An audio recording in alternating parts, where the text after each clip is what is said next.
今天我们一起来通过艺术治疗释放自己的情绪。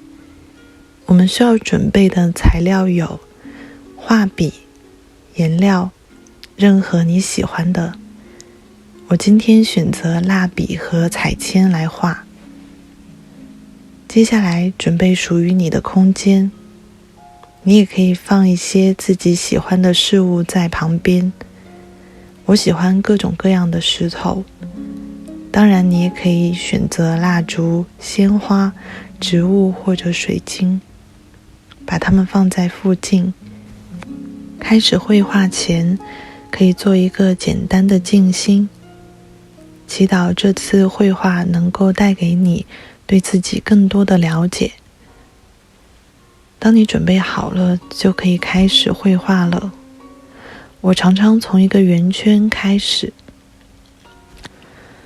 一般我会根据情绪带给我的感受，选择它对应的几种颜色，只需要根据你的直觉去选择就好了。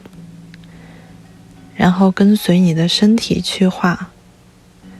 记得在这个过程中，不要评判你笔下的图案，也无需过多的思考。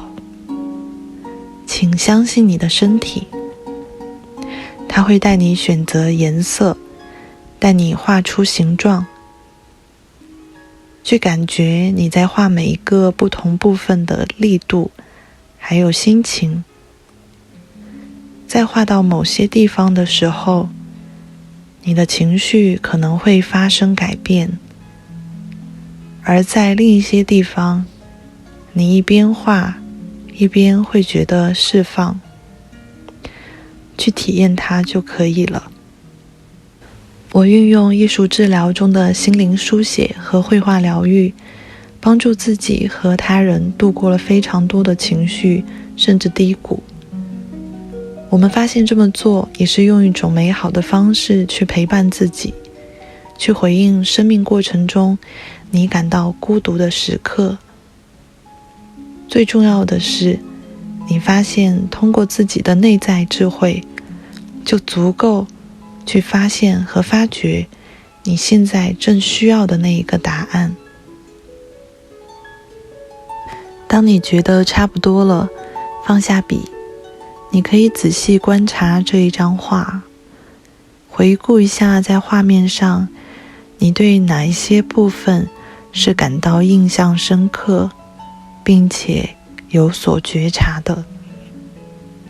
然后在消化过一些时间以后，就准备拿出纸笔，开始记录你对这一张画的感受。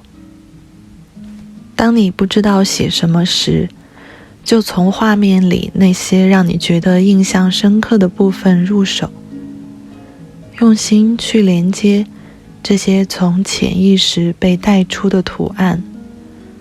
你可以问自己，这些情绪给了我什么样的信息？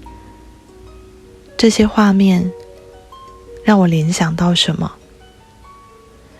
它跟我说了什么？我看到了什么？听到了什么？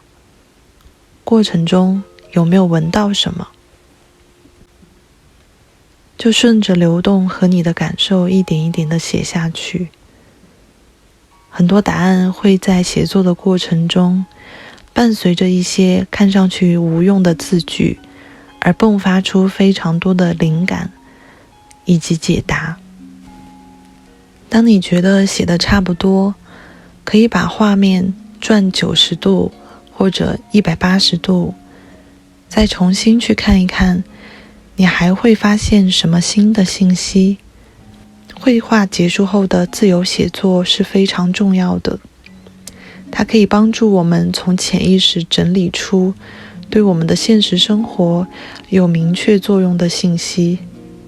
相信我，你一定会有所发现。有时候你在写到一半的时候，会发现有情绪重新涌出，或者你发现了无法解读的画面内容。这时候你可以重新拿一张纸，根据这个单独的问题重新画一张图，方法和之前一样。画完后再接着刚才的内容继续进行自由写作。整个过程结束后，你可以选择自己最喜欢的文字灵感，把它和绘画一起收藏好。你也可以制作一张电子相框作为纪念。记得从心里去感谢自己。如果你画完了这张画，请记得留言给我你的体验和感觉，我很期待看到你的分享。